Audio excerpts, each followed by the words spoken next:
Class 11 এবং 12-এ ক্যালকুলেটরের ব্যবহার সংক্রান্ত ব্যাপারে এবং ক্যাপাসিটি বিল্ডিং ট্রেনিং সংক্রান্ত ব্যাপারে কাউন্সিলের তরফ থেকে দুটি জরুরি বিজ্ঞপ্তি ঘোষণা করা হয়েছে। চলুন দেখে নিই সেই বিজ্ঞপ্তিগুলিতে কী বলা হয়েছে।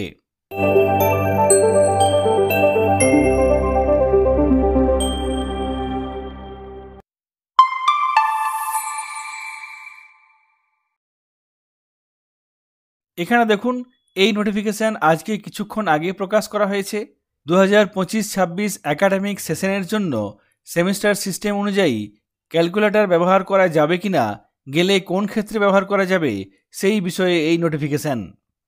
এখানে কাউন্সিলের তরফ থেকে বলা হচ্ছে, আগে কাউন্সিল বলেছিল 2025-26 একাডেমিক সেশনের ক্ষেত্রে সেমিস্টার সিস্টেম অনুযায়ী বিভিন্ন পরীক্ষায় প্র্যাকটিক্যাল এবং থিওরি উভয় পরীক্ষাতেই ক্যালকুলেটর ব্যবহার করা যাবে না।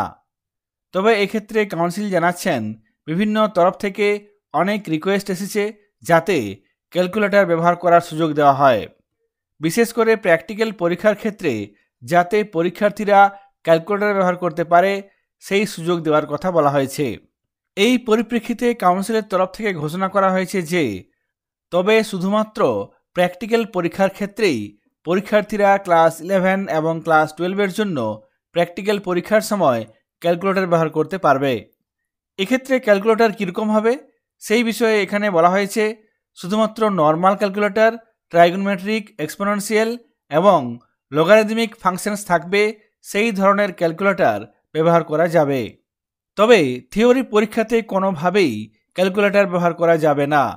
ক্লাস 11-এর ক্ষেত্রে সেমিস্টার 1 এবং সেমিস্টার 2 এবং ক্লাস 12-এর ক্ষেত্রে সেমিস্টার 3 এবং সেমিস্টার 4-এর পরীক্ষায় কোনোভাবেই থিওরি পরীক্ষার ক্ষেত্রে ক্যালকুলেটর ব্যবহার করা যাবে না।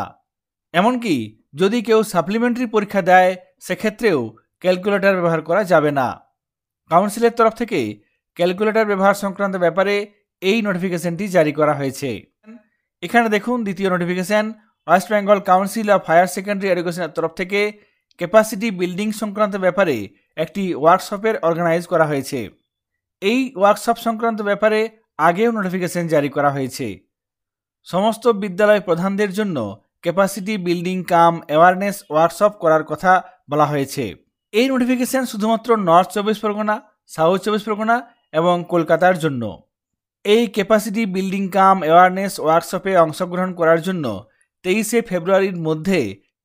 ফেব্রুয়ারির মধ্যে একটি গুগল ফর্ম ফিল আপ করতে হবে।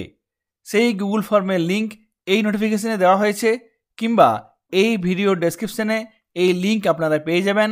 সেই লিঙ্কে ক্লিক করে এই গুগল ফর্মটি ওপেন করতে পারবেন। এখানে দেখুন সেই লিঙ্ক, এই লিঙ্কটি ডেসক্রিপশন বক্সে পেয়ে যাবেন। এই লিঙ্ক ওপেন করলেই কয়েকটি তথ্য এখানে চেয়েছে, সেই তথ্যগুলো দিয়ে এই ফর্মটি সাবমিট করতে হবে। আপনি এই লিঙ্কে ক্লিক করলেই আপনার ইমেল অনুযায়ী এই ফর্মটি খুলে যাবে। এখানে টিক দিতে হবে। তারপর এখানে ইনস্টিটিউট নেম আছে, তারপর আছে ইনস্টিটিউট কোড, এক্ষেত্রে এইচএস কোড দিতে হবে।